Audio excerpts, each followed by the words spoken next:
Science fiction is very much about looking into the future, and today I want to talk about the 2020 film Possessor by Brendan Cronenberg, and I want to specifically discuss about virtual reality and the gates.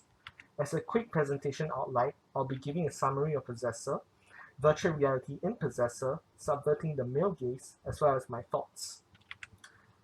Now, Tasia Voss is a corporate assassin who transfers her consciousness into scapegoats via neural network implants and commits the perfect murder by making these scapegoats commit suicide. So what happens if one of these scapegoats tries successfully to reclaim their consciousness? That's exactly what happens. Colin Tate, Tasha's current scapegoat, attempts to repossess his consciousness and body here.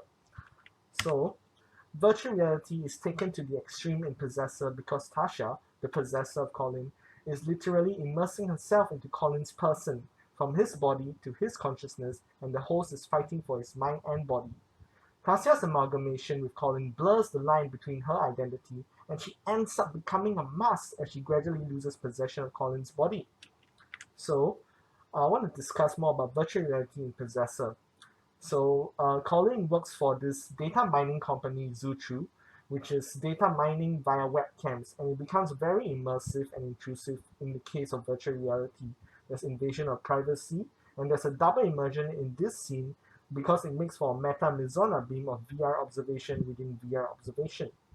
They are doing the observation in the virtual office space, adding even more detachment from their reality within the immersion, engaging in fetishistic scopophilia.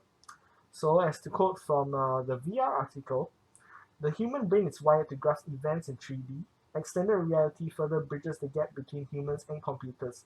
So basically, humanity and VR makes it one together. It's like a cyborg, as you will, as Haraway would put it. So yeah, I was wondering, does Brendan Cronenberg subvert the male gaze? As Tasha explores a new body, she looks at Colin's penis, which becomes her own, having possessed him and therefore it. To quote from Laura Mulvey again, the determining male gaze projects its fantasy onto the female figure.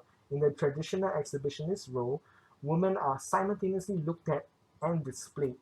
But what happens if the woman is inside the man's body through the consciousness when they're looking at themselves? It really makes you wonder if subverting the male gaze is enough to making the heterosexual male audience uncomfortable. So that is some food for thought. Moving on to the woman as surveyor and surveyed, I feel that this film intensifies this concept. To evoke a bit of John Berger from Ways of Singing, a woman must continually watch herself. She is almost continually accompanied by her own image of herself. From earliest childhood, she has been taught and persuaded to survey herself continually, and so she comes to consider the surveyor and surveyed within her as the two constituent yet always distinct elements of identity as a woman. So with the virtual reality and the immersion into Colin's identity taking over his consciousness, she has to survey herself even more and be surveyed because she is always cautious about whether Colin will reclaim that body again. Now, some final thoughts. Early in the film, we see that Tasha goes through tests in her post-assassination debrief to determine her sanity and fidelity in her identity. She's asked about the butterfly, which she had killed in her youth, but had expressed remorse for killing. But she no longer expresses this remorse, as if becoming a post-human killing machine ready for her next contract. Now, with the immersion in the virtual reality and adopting so much and so many identities, she becomes removed from humanity and she becomes post-human in that sense. So it's true what Donna Haraway says, there's nothing about being female that naturally binds women. There's not even such a thing as a state of being female.